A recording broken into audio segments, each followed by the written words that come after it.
Hello, and welcome to Spotlight On. I'm Sadiq, managing editor of the Richland Chronicle.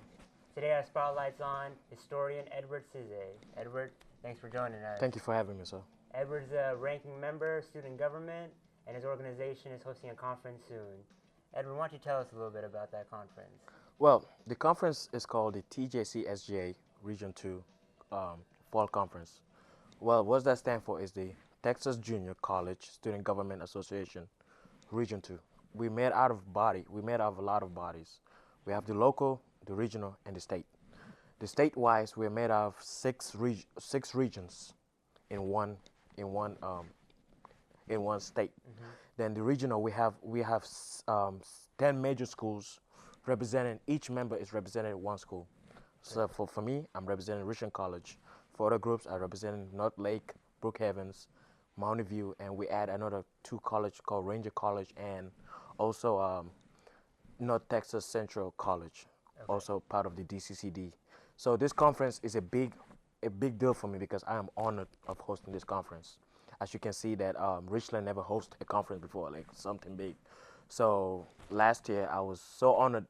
I got elected to the executive board as the host school to make this conference. So when we got elected, we're like, what was the theme? So the theme is called the Haunted Conference because of the Halloween week that's coming up. So and also in this conference, it's like what Congress do.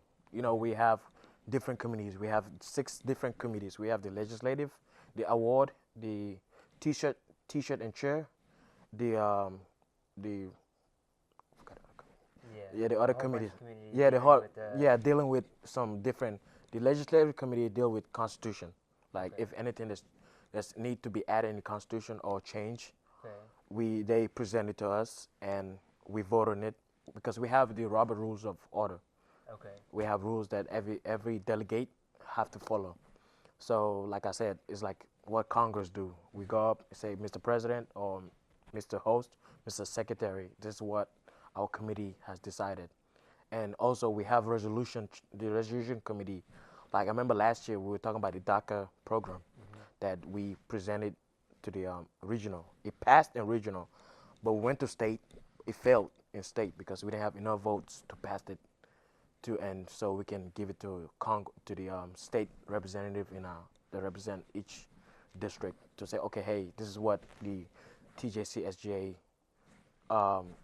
region or state-wide 6 regions decided. So, but it failed. So we have to redo it again and see if we can change some stuff and pass it down. So you guys have the power to influence policy on college campuses. Yes, because if you think about it, we represent students from like I said, each delegate represent each student from every school. Yeah, so, and because like I said, we are government of the people, by the government of the student, by the student, and for the student. So yeah. Gotcha. Is there anything in particular you want to accomplish at this conference? Well, I just want to accomplish that, let everybody have fun. And also, I forgot to mention that we have a couple of universities, local universities coming in for transfer panel.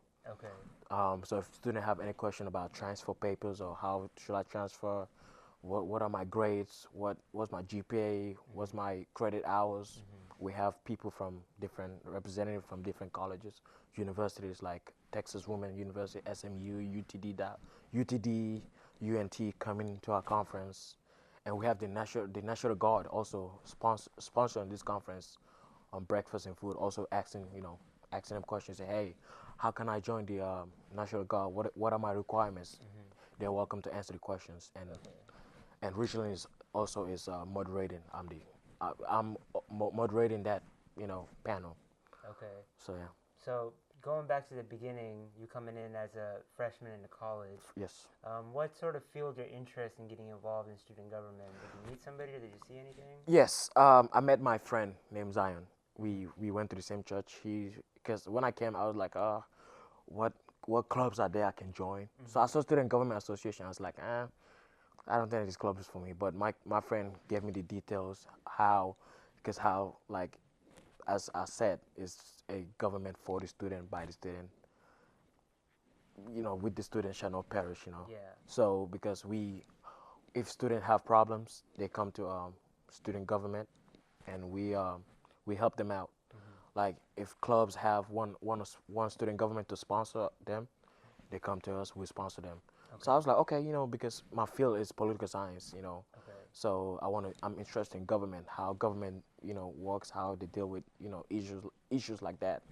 But I was not an officer last year. I was just like a senator. So I was like, but I was still active because I love being a leader, because that's what a leader should be. Right. And also there was a quote that I took when I was watching the movie from Spider-Man. He said, "With great power comes great responsibility."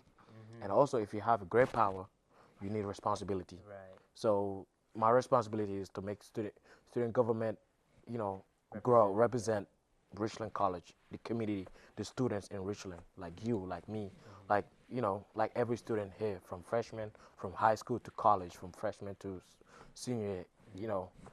Yeah. So that was my goal. Well, let's go back to what the day-to-day is like in your student government. Well, we have meetings every Mondays at 2:30. We have agendas, like the president Zahara have agendas that events that's coming up, or things that need to be discussed, like the Constitution. Yeah. We have a new Constitution. We changed it, and we haven't voted on it yet. But the e-board don't have the voice to vote. We don't have to vote because we're the executive board. We just present it to the students. They vote on it, and it passed. Okay. So, but we need 2/3 of the votes Okay. to pass the Constitution to be approved. So, okay, hey, this is the Constitution. Okay. And also we have like our upcoming event, the conference. We have, we need students that will help us to accomplish their goals, accomplish their duties. So we can, because it's next week and we don't have much time to last minute, because we have everything, but we just need the candy and some other stuff that's going on, and which my advisor Kelly is so generous to provide for us. And so I'm glad that we're done. We just need, and next week we have rehearsals Okay. for the conference. The e-board members and the committee chairs. Okay. We have practice how to speak, how to move from section to section. Do you feel like you're beginning to understand the political arena and how frustrating it can be? Are you learning to compromise, or are you just learning to build partners to get your agenda across? Well, I'm learning both ways. Well, let me start about the partners. Like like I said, we student government represent the student. We like the way we communicate. Like if mostly the chancellor, the DCC chancellor, gives us money for the clubs to provide. Like if the clubs need money to, like, hey, say if the media club wanna travel or wanna go to conference, they come to us, say, hey, this is the amount of money we need to get. And because that's what a politician should do.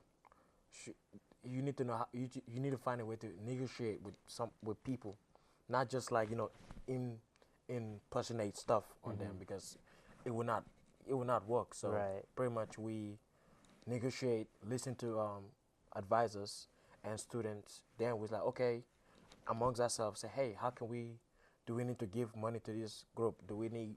Is it yes or no? What do you think? We ask everybody individually. If we all say yes, we all vote on it, then we give the club money.